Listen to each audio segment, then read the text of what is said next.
कोलकाता में trainee doctor के साथ हुए रेप और हत्या के मामले को लेकर पूरा देश हैरान है। सीबीआई ने अस्पताल के पूर्व प्रिंसिपल संदीप घोष को लगातार पूछताछ के लिए बुला रही है। सीबीआई को शक है कि अस्पताल के अधिकारी इस घटना को दबाने की कोशिश कर रहे हैं। अस्पताल के अंदर की एक तस्वीर से इस पूरे केस पर कई सवाल खड़े हो गए हैं। सबसे बड़ा सवाल यही निकल कर आ रहा है कि क्या क्राइम सीन से छेड़छाड़ हुई। तस्वीर में देखा जा सकता है कि सेमिनार हॉल के कर्मियों और डॉक्टरों से लेकर तमाम लोगों की भीड़ है। यह तस्वीर अब सोशल मीडिया पर वायरल हो रही है। इसके बाद सवाल है कि इतने सारे लोगों को घटना स्थल पर जाने कैसे दिया गया। इसके अलावा यह भी आरोप लगाया जा रहा है कि घटना स्थल के साथ छेड़छाड़ की गई है।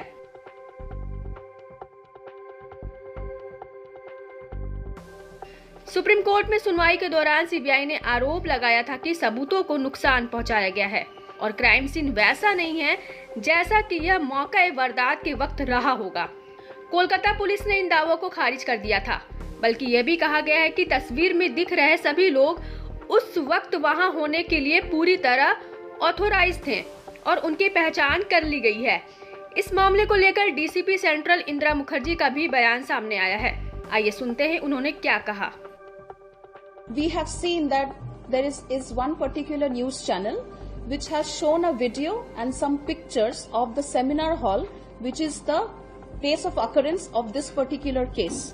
And there it has been seen that inside the cordoned off area, there are many people who are standing, talking, and it is not clear that who are these people, and it has been alleged that they are probably some people who were not supposed to be there, and there has been some tampering of evidence.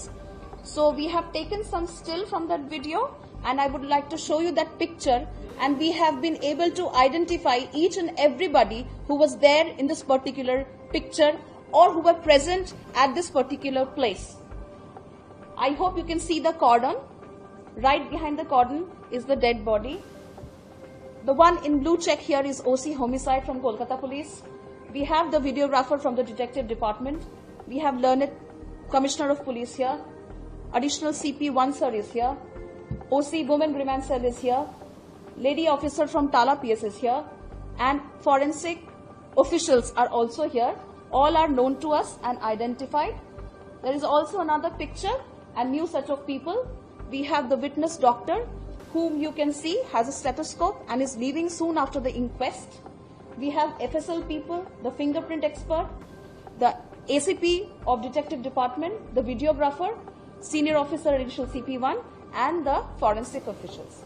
So, as you can see, this picture or the video that you may have seen, it basically is of a time when the inquest process was over. As you can see that the lady doctor is leaving this particular place. So, at no point in time could anybody enter in this particular area who was not authorized, or nobody entered who was not associated with the investigation process. Report के मुताबिक CBI जांच कर रही है कि आखिर trainee doctor का शव मिलने के 40 मिनट बाद स्थानीय पुलिस को क्यों सूचित किया गया, इतनी देरी क्यों की गई। कोलकाता पुलिस की टाइमलाइन के अनुसार शव सुबह 9:30 बजे मिला और ताला पुलिस स्टेशन को सबसे पहले मौत की सूचना सुबह 10:10 यानी कि 40 मिनट की देरी से मिली। कोलकाता पुलिस की जांच टाइमलाइन के अनुसार स्थानीय पुलिस शव मिलने के 1 घंटे बाद घटनास्थल पर पहुंची और इलाके को सुरक्षित कर लिया।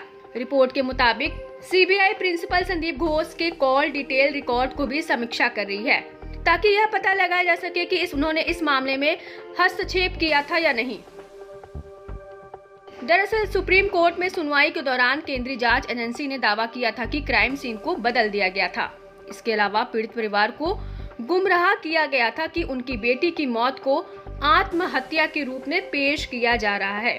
इसका जवाब देते हुए कोलकाता पुलिस ने 30 अगस्त को कहा कि घटनास्थल पर मौजूद सभी व्यक्तियों को जैसा कि तस्वीर में दिखाया गया है वहां उपस्थित रहने की पूरी अनुमति थी।